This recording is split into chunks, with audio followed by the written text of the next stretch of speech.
In the summer of 1799, at a fortress in Egypt, Beheira Governorate Rosetta Harbor, a strange stone was discovered. It was a black granite slab, weighing 67 kilograms and standing 114 centimeters tall. French soldiers found it by accident while demolishing an old fortress. But the surface of this stone held an incredible secret. It was densely inscribed with 3 different scripts. At the top was ancient Egyptian hieroglyphics, in the middle was Demotic script, and at the bottom was Greek script, all written side by side.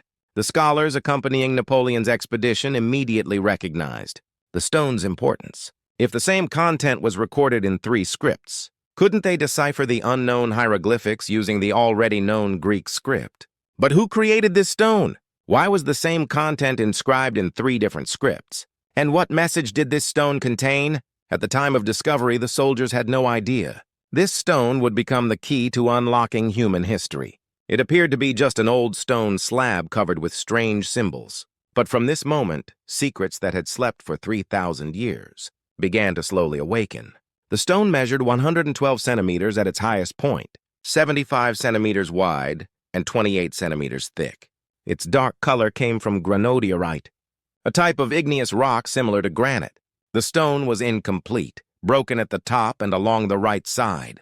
This meant that the original inscription was even longer than what remained. What other secrets might the missing portions have contained? The person who discovered this stone was an officer in the French expedition army. In 1798, Napoleon Bonaparte led a massive expedition force to conquer Egypt. But remarkably, he didn't bring only soldiers. He brought over 150 scholars, scientists, and artists along with his troops. Mathematicians, chemists, botanists, archaeologists, and linguists from various fields were included. Napoleon's goal wasn't merely military conquest. He had the ambition to study and document Egypt's ancient civilization, demonstrating France's intellectual superiority to the world. These scholars traveled throughout Egypt, investigating pyramids, temples, and artifacts. Then in July 1799, this stone was discovered at a fortress construction site near Rosetta Harbor. Soldiers demolishing an old wall found this black stone slab. The officer immediately recognized its value and reported it to the scholars. The presence of Greek script was most significant. If the 3 scripts contained the same content, they could use the already decipherable Greek as a clue to unlock the hieroglyphics. The scholars were excited. It seemed they had finally obtained the key to deciphering ancient Egyptian writing that had remained unsolved for 3,000 years. They carefully made multiple copies of the inscription. They created plaster casts and ink rubbings. This proved to be a wise decision, because soon this stone would pass into enemy hands. The hope kindled by this discovery would soon face unexpected trials. War was approaching. In 1801, the French army was defeated by British forces in Egypt. Napoleon's ambitious Egyptian expedition ultimately ended in failure. The defeated France had to negotiate a peace treaty with Britain, and one condition of that treaty was surrendering all archaeological artifacts discovered in Egypt to the British. The Rosetta Stone was no exception. French scholars were devastated. They had to watch helplessly as the precious artifact they had discovered and studied passed into enemy hands. But they didn't give up. Before handing over the stone to the British, scholars hurriedly made multiple rubbings. At least they could continue studying the inscriptions. In 1802, the Rosetta Stone was transferred to the British Museum in London. Moving this massive stone weighing 760 kilograms was no easy task. It required special equipment and careful handling. Upon arriving at the British Museum, the Rosetta Stone was immediately put on display. Many visitors flocked to see this mysterious stone. The exhibition room was always crowded with curious onlookers. But there was a problem. Nobody could read the hieroglyphics inscribed on the stone. British scholars and French scholars alike studied it for years, but found no clues. Translating the Greek script wasn't difficult, but connecting it to the hieroglyphics was an entirely different matter. The Greek text mentioned Ptolemy V, a young pharaoh who ruled Egypt. It described how he granted privileges to priests and benefited the people. But how did this correspond to the mysterious symbols? In the hieroglyphic section, 10 years passed, then 15, then 20. The Rosetta Stone remained merely a museum exhibit. The secrets that had slept for 3,000 years still refused to awaken. Who could solve this impossible puzzle? In 1822, a young French scholar finally found the breakthrough. He had shown genius-level talent in languages since childhood. By age 10, he had already mastered Latin and Greek. In his teens, he self-taught Arabic, Syriac, and Persian. He was particularly fascinated by ancient Egyptian writing and devoted his entire life to its study. He first saw rubbings of the Rosetta Stone in his late teens. From that moment, he poured all his passion into solving this mystery. For years, he worked day and night. He analyzed the Greek text on the Rosetta Stone, studied Coptic, and compared it with other Egyptian artifacts. Coptic was a descendant of ancient Egyptian, still used by some Egyptian Christians at that time. He believed this language could be the key to deciphering hieroglyphics. In September 1822, the decisive moment finally arrived. He discovered a pharaoh's name in the Greek text of the Rosetta Stone. It was the name Ptolemy Phi, a king from the Greek dynasty that ruled Egypt, and he noticed special markings that appeared repeatedly in the hieroglyphic section. They were sets of symbols enclosed in oval borders.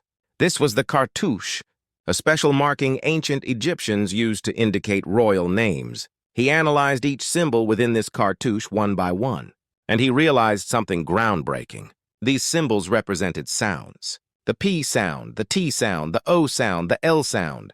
Combined together, they formed Ptolemy. Hieroglyphics weren't merely pictures. They were also phonetic characters representing sounds. This discovery was revolutionary. He had proven that hieroglyphics used an alphabetic system, not just pictographic symbols. But he didn't stop there. An even more astonishing discovery awaited him. The mystery went deeper than anyone had imagined. On September 27, 1822, the scholar made an astonishing announcement. At the French Academy, hieroglyphics were far more complex than anyone had thought. They weren't simply phonetic characters, nor were they simply ideographic characters. They were a dual system combining both. Some symbols represent sounds. For example, an eagle-shaped symbol represents the A sound. A reed-shaped symbol represents the I sound. By combining sounds this way, words could be formed. But simultaneously, some symbols represent meanings. A sun-shaped symbol means sun or day. A wavy line symbol means water. Even more remarkably, the same symbol could represent sound or meaning depending on context. It's similar to how we use Chinese characters.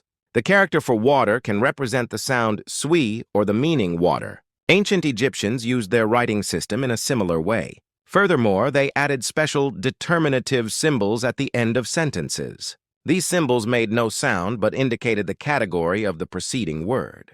For example, if a human-shaped symbol appeared at the end, the word was related to people. If a bird-shaped symbol appeared, it was related to flying things. This complex structure was why nobody could decipher hieroglyphics.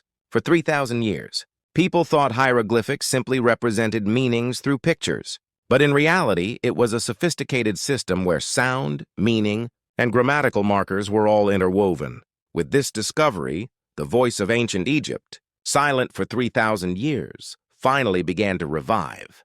The scholar could now read names of pharaohs, temple inscriptions, and daily records. An entire civilization lost to time was returning to life. But this wasn't the end. There was an even bigger twist hidden in the Rosetta Stone itself. What exactly was inscribed on that stone? After deciphering the hieroglyphics, scholars could finally read what was inscribed on the Rosetta Stone, and everyone was surprised by its content. People had expected the stone to contain ancient wisdom, mystical spells, or important historical secrets, but the actual content was entirely different. The Rosetta Stone was created in 196 BC. At that time, Egypt was ruled by the Ptolemaic dynasty, a Greek royal family. And what was inscribed on this stone was a decree concerning the young king Ptolemy V, who was only 13 years old. The content can be summarized as follows. The great pharaoh Ptolemy V has bestowed many favors upon the temples. He exempted temples from taxes and guaranteed privileges to the priests. He also lowered grain prices for the people and released war prisoners. Therefore, all temples must commemorate the king's birthday and coronation day and erect statues of the king for worship. In other words, this stone was political propaganda. It was a promotional tool created by a young king to consolidate his power. At that time, Ptolemy V was young and the kingdom was chaotic, with internal rebellions and external invasions. So gaining the support of the priests was crucially important. This decree guaranteed privileges to priests in exchange for their loyalty to the king. Then why was it inscribed in 3 different scripts? That too was for strategic reasons. Hieroglyphics were the official sacred script read by priests. Demotic script was the everyday writing used by common Egyptians. Greek script was read by the ruling Greek class. By using all three scripts, the decree could be communicated to all social classes. Ultimately, this stone was a political tool to maintain power. But ironically, this ordinary political document gave humanity an enormous gift 3,000 years later. It became the key that restored an entire lost civilization. A single 760-kilogram black stone changed all of history. After that day in 1822, humanity discovered an entirely new world. The voice of ancient Egypt, silent for 3,000 years, had revived. Suddenly, we could read the names of pharaohs. Tutankhamun, Ramses, Cleopatra. Names that had seemed like mere legends became actual history.